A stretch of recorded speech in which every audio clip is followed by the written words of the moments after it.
Et si les rappeurs avaient un vrai métier?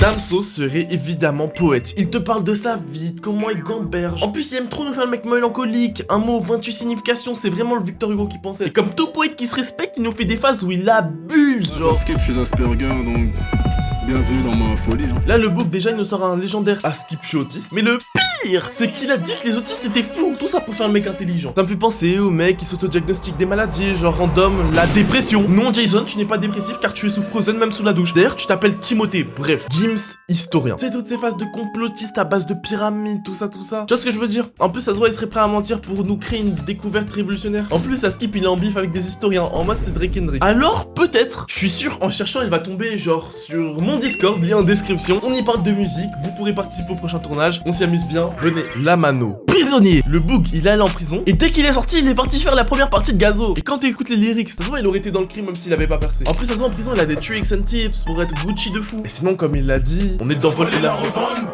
Nino, même quand il avait pas de buzz, il était déjà sous Fefe, Gucci, Palmier, tu vois ce que je veux dire? Et quand t'as pas de thune, le métier de cheat code, c'est animateur de colo. Tu passes les meilleures vacances de ta vie, doigts de pied en éventail, et t'es payé en plus pour surveiller des gosses, mais t'es payé en plus. Et même rien qu'à sa tête, Nino avant le buzz, il avait trop la dégaine du kiffeur en Big 2016. Capri Sun, Pokémon X, la dégaine de l'animateur Max qui partait en Espagne toutes les 2 semaines. Joule intérim. Dès ses premiers clips, tu le vois sous moto, petit flash, Marseille, pas de prise de tête. La coquina. Ça se voit, c'est juste un chill guy, il a trop la flemme de chercher du taf, pour faire des bonnes études. Lui, tout ce qu'il veut, c'est faire un peu de thunes et profiter avec ses bros. Et même dans sa musique, il est pas prise de tête. Il s'est pas renouvelé depuis 10 ans. 10 ans, c'est 2015, vous vous rendez compte ou pas, genre? En 2015, les 3 quarts d'entre vous, vous étiez pas nés. Nekfeu, il s'engage trop dans des causes à dire, ouais, la belle et l'orphelin, je les sauve, ouais. Et je mange de la guimauve, yeah. Tu vois, genre, c'est vraiment ce genre de rappeur gentil. Ce rappeur dans l'humanitaire. Alors, je sais pas, je le vois faire des vidéos comme JK, la repère animalier. Y a pas de ego trip. Ce mec, il te parle en 2010, il te parle actuellement, c'est le même. Avant, c'était un mec dans l'humanitaire qui taclait les gens. Aujourd'hui, c'est un mec dans l'humanitaire qui est dépressif. Playboy Carti, comment ça aurait été un gourou de secte? Il devait sortir un album en 2024. I Am Music. Il n'a rien sorti. Franchement, j'avais trop de la peine pour les fans de Playboy Carti. Toutes les semaines, c'était en mode, non, mais regardez, les étoiles sont alignées comme ça. Dans l'album, il porte un 3, ça sort le 13 décembre. Rien.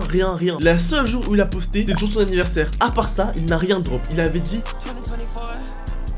2024, I have no music. Et malgré tout, malgré le fait qu'il n'ait rien posté, malgré le fait que ce soit un menteur, malgré le fait qu'il y ait quelqu'un qui ait créé un site internet pour lister tous ses mensonges depuis la sortie de son dernier album, il y a quand même une maxi fanbase. Continue le Dick Red Playboy Carti, le Dick Red l'Opium Corps, qui continue de porter ses outfits qui ressemblent à des boss de jeux vidéo. C'est une dinguerie de faire ça. Bref, The Weeknd, il serait coach en séduction, ça se voit. Il serait le Alexis Chun version lover. Le Alexis Chun, lui, il te dit d'être un mal alpha. The Weeknd, ça se voit, lui, il va te dire d'être un petit dismé, de faire des petits moves, set eyes. Ça y est, frère, je veux pas parler d'autre chose, tes problèmes, ta vie, tes trucs. Et il y en a plein dont je peux encore parler. Mais vas-y, prochain épisode.